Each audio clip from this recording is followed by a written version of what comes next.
Broadway ਤੁਹਾਡੇ ਵਿਦੇਸ਼ ਜਾਣ ਦੇ ਸੁਪਨਿਆਂ ਨੂੰ ਦੇਵੇਗਾ ਹਕੀਕਤ ਦੀ ਉਡਾਨ। कनाडा स्टडी वीज़ा बहुत सारे बच्चे जाना चाहते हैं, बट दूसरी तरफ कनाडा लगातार एक सख्ताई के पैटर्न पे चल रहा है। वो लगातार अपने पीआर वर्क परमिट्स को लेके चीज़ों को काफ़ी हद तक चेंज करता जा रहा है दिन ब दिन। सो ऐसी सिचुएशन में कौन से ऐसे कोर्सेज हैं जिसे हमें अवॉइड करने की कोशिश करनी चाहिए। कई बार हम उसे अवॉइड कर पाएंगे, कई बार नहीं कर पाएंगे, लेकिन ऐसे वर्स्ट कोर्सेज जो आपको शायद फ्यूचर 100% सिक्योर नहीं कर सकते, वो कनाडा का वीज़ा तो दिला सकते हैं। ऐसा नहीं है कि उसमें कनाडा स्टडी वीज़ा नहीं आ रहा, वीज़ा 100% आ रहा है, कोई मुश्किल नहीं है। बट बात यह है कि उसमें आप ना तो कोई स्किल्स सीख पा रहे हैं और बाद में उसमें इसी के अंदर आपको पीआर लेने में भी मुश्किलें आ सकती हैं।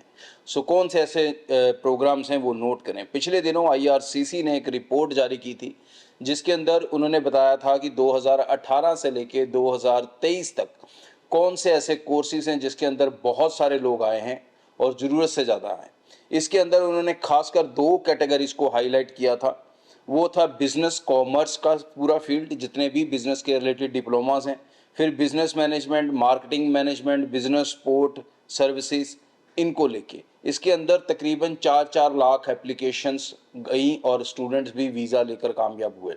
आगे भी जो कॉमर्स वाले स्टूडेंट्स हैं वो डेफिनेटली ऐसे कोर्सेज को चुनते हैं, लेकिन अब जो कनाडा का जो सिस्टम आने वाले दिनों में बदल रहा है दोस्तों, उसमें शायद डिप्लोमास आपको एक अच्छा फ्यूचर्स ना दे सकें, स्पेसिफिकली बिजनेस फील्ड के अंदर।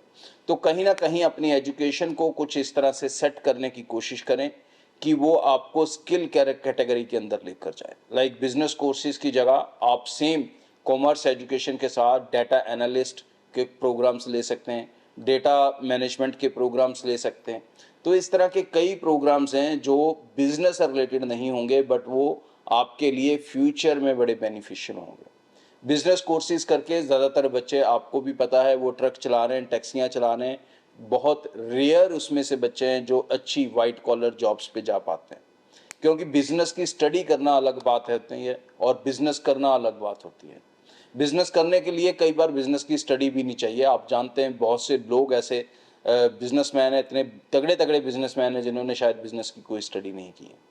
Business is more of a common sense thing. तो स्टडी फोकस जो आप कर रहे हो वो किसी ना किसी स्किल के ऊपर करके चलोगे तो वो आपके लिए ज़्यादा बेहतर, ज़्यादा सेफ रहेगा। बिजनेस के कोर्सेज को इस समय कनाडा पॉजिटिवली नहीं ले रहा, वीज़ाज दे रहा है स्टूडेंट्स को, कोई डाउट नहीं है, लेकिन जो आपकी पीआर कैटेगरीज हैं उसके अंदर इसके आने वाले दिनों में जो प्रोबेबिलिटीज़ हैं, जो इसके चांसेस हैं, जो इसके पॉइंट्स हैं, वो कहीं ना कहीं कैलकुलेशंस के अंदर फ़र्क डालेगा। क्योंकि अगर आप देखें, उन्होंने प्रेजेंटली जो पीआर कैटेगरी होती है उनकी, जिनके अंदर कट ऑफ आता है, जिसके अंदर हर बंदे को पीआर लेने के लिए अप्लाई करना पड़ता है, चाहे वो पीएनपी में करे, फेडरल में करे, किसी भी तरीके से करे, एंड रूट उसका वही है।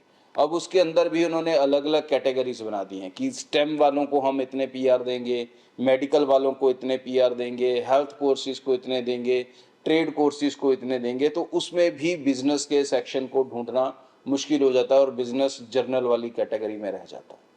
तो कहीं ना कहीं ये जर्नल वाली कैटेगरी बहुत छोटी होती जाएगी। तो मेरी एडवाइस है आपको, आपके बच्चों के लिए, कि बच्चे भी जो देख रहे हैं उनके लिए भी, कि try to develop a skill in yourself. चाहे यहाँ से करें चाहे वहाँ जाकर करें, उसके बेनिफिट ज़्यादा होंगे। सिर्फ पढ़ाई कर करके, जैसे आज 15 साल तक, 20 साल तक लोग पीआर ले रहे हैं कनाडा में, अब आने वाले दिनों में वो पीआर इतनी आसानी से आपको नहीं मिलेगी।